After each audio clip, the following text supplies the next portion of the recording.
Brett or Katie 35700 here, back again with another NBA talk show. And you probably saw the title of this video that is about Kevin Durant, and I accidentally put the Rockets against Cavs instead of Warriors, so just ignore the Rockets. Or, I mean, you can watch the gameplay, but if you're looking for Kevin Durant in the gameplay, you're not going to find him. But, so, I came here today to talk about my opinion of Kevin Durant and kind of talk about the state of the NBA that I think where the NBA is at this point. So, Kevin Durant kind of ruined a thing that the Cavs and the Warriors had going. The Cavs and the Warriors, they've been a rival for the last couple of years as they both have taken one finals. And this was supposed to be the tiebreaker year. Everybody was happy until Kevin Durant came to the Warriors, which made the Warriors better than the Cavs, statistically. And now better, like real, better, not just statistically. And it kind of ruined the thing the Cavs and the Warriors had going on, a good rivalry. Add another player into it. And I'm not going to say Kevin Durant didn't deserve to win the championship, because he did. It wasn't really his fault that he ruined something that was going on between two teams. It was just I don't think the NBA, I don't know how the NBA would do this, but I think there has to be some kind of rule against super teams, man. Because if the Warriors super team is going on this dynasty, this could be a dynasty for many years to come. This Warriors team, and it would hurt a lot of the viewing, amounts for the NBA on TNT and all the channels the NBA is on. That's all. And I don't know. I don't know how they're gonna do it at all. I don't know how they're gonna design the rule, but I think that there should be a rule against super teams. Everybody thinks when LeBron went to the Heat, that was a super team. Well, I don't think it was. Honestly, that was not even a super team. This team is a big four. It's one of the first big fours in NBA history. Tell me in the comment section another big four you can remember that with 4 all-star players. I can't think of one. Because in that Miami Heat team, there was really them 3 and nobody else. There was other people, but it just wasn't the Warriors standard. The Warriors off the bench, they got so many good players. I can name Sean Livingston, they got Ian Clark, JaVale McGee / Zaza Pachulia, because they switch. They have so many good players. The Heat, who did they, other than the big 3, what was theirs? Mario Chalmers, I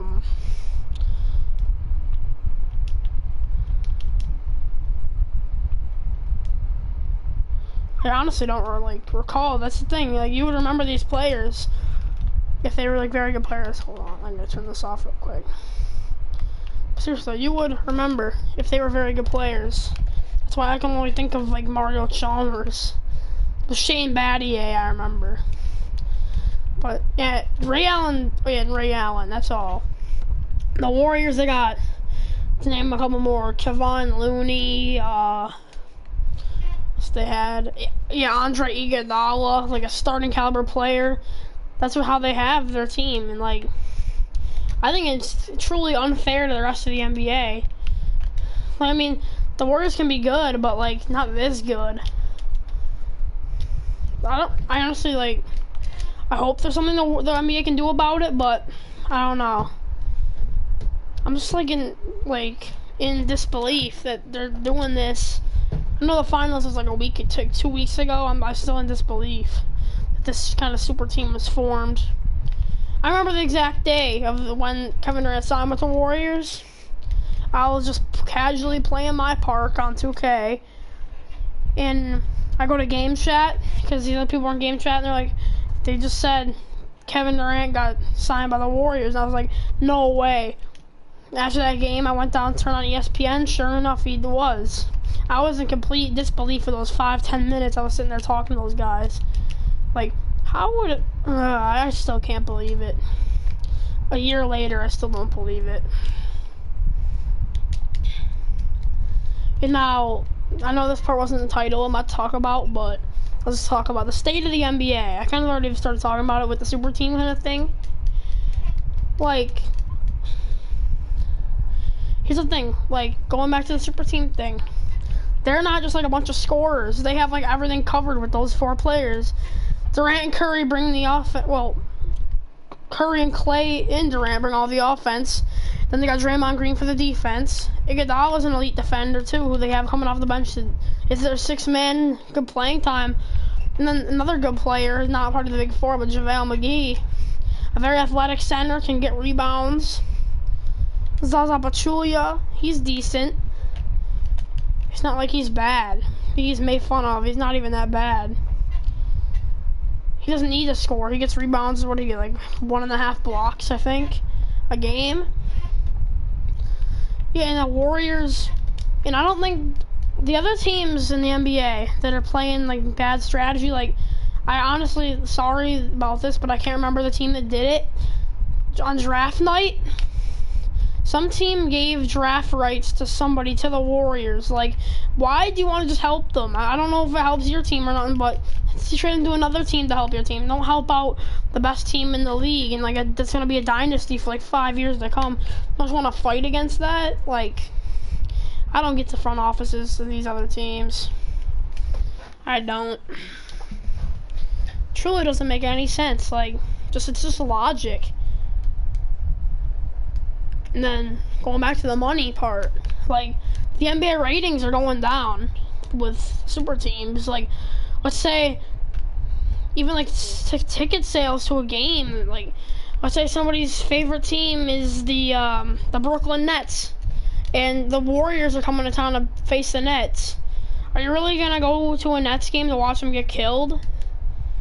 Well, just saying, most of the time they're gonna get killed by the Warriors. Like 9 of every 10 times they'll get killed.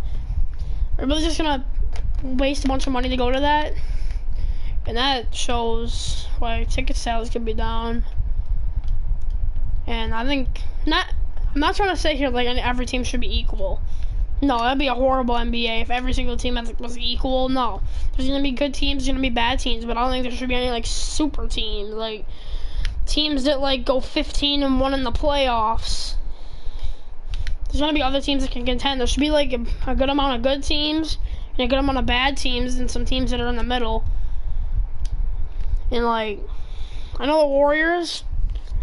Let me see. Kevin Durant's 28, Curry's 29, Clay's 28, and Draymond's 27, I think. Just look at that. And all of them are probably gonna be in their prime until they're at least 35. Okay. That's at least another 7 to 8 years of this. I can't imagine the NBA in 7 or 8 years if the Warriors have like been in the finals every single one of those years. The Western Conference is just gonna feel defeated. Like, why we even try if we know the Warriors are gonna be in the finals every year? We're just gonna build a great team and feel good about ourselves, and then just get to the Western Conference finals to be swept by the Warriors. Like, there's nothing else the West can do about it. It's kind of the same thing in the East, but it's not as bad. It's like nobody's been contending against the Cavs lately. Well, the Celtics still lost 5 games. I know they didn't have Isaiah Thomas, but I think they wouldn't. If they had Isaiah Thomas, they would not get to Game 7. They wouldn't even get there. I think Game 6 or Game 5 would be it. And I think it was gonna help. It was really gonna help out the competition of the East if the Celtics didn't trade that pick, selected Markelle Fultz, as we all speculated them to do so. That would have helped out the competition of the East. Maybe we could have saw a 6 or 7 game series in the Eastern Conference Finals next season with Fultz on that team. Like a backcourt of them too. Avery Bradley coming off the bench. Be a good matchup. I think that's what could happen in the West. There's a lot of potential. The rumors of Chris Paul going to the Spurs. I know it was very weak rumors, like him going there, or the Pelicans. The Pelicans, though, they have like 2 stars, and they have not done anything with it. I don't know.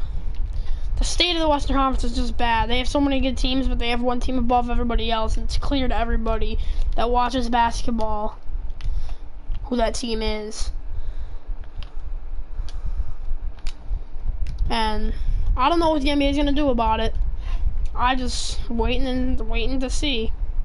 Something has to be changed. You just can't like know what it is. It's just tough to figure it out.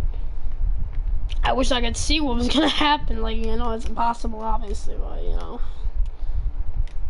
And I just hope that I just have a slight chance of hope that the Warriors aren't a dynasty with this team. Like, there's all rumors Kevin Durant's gonna leave. He signed a 1-year deal. I really hope he does leave, to be honest. Hope he goes to some team, like, not even, like, to form another super team. That'd be, like, the worst thing ever. A team he could go to, I'm trying to think. I'm trying to think of a Western Conference team, like, let me see.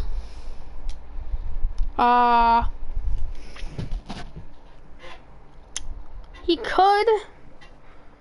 How about him on the Mavericks would be really cool. No, if Gordon Hayward stayed on Utah, that could be a thing. But last thing I'm probably gonna talk about in this video, Gordon Hayward. A lot of rumors he's going to the Celtics. That would honestly help out the state of the Eastern Conference, because like Jay Crowder would move to the bench, helping off that bench a ton. And that would help out the Eastern Conference Finals to not be a 4 or 5 game series against the Cavs like it has been the last 3 years now. 3 years ago, Cavs swept the Hawks. Last year, the year before this year, obviously, the Cavs swept Toronto. No, wait, they took them in 6 games, but it was really nothing. And then it was a 5-game series this year at the Celtics. And the Celtics barely beat the Cavs, hit them with the buzzer beater. Avery Bradley got the like luckiest bounce ever on the game winner. So it really was not competition at all. So yeah, Gordon Hayward really helped out that competition. But thank you everybody for watching the NBA Talk Show today. Remember to subscribe if you have not already, and drop a like on the stream. Well, it's actually a video, I'm just doing it in stream form. Thank you everybody for watching the stream. I just screwed up. Okay. Thank you everybody for watching the stream, and goodbye.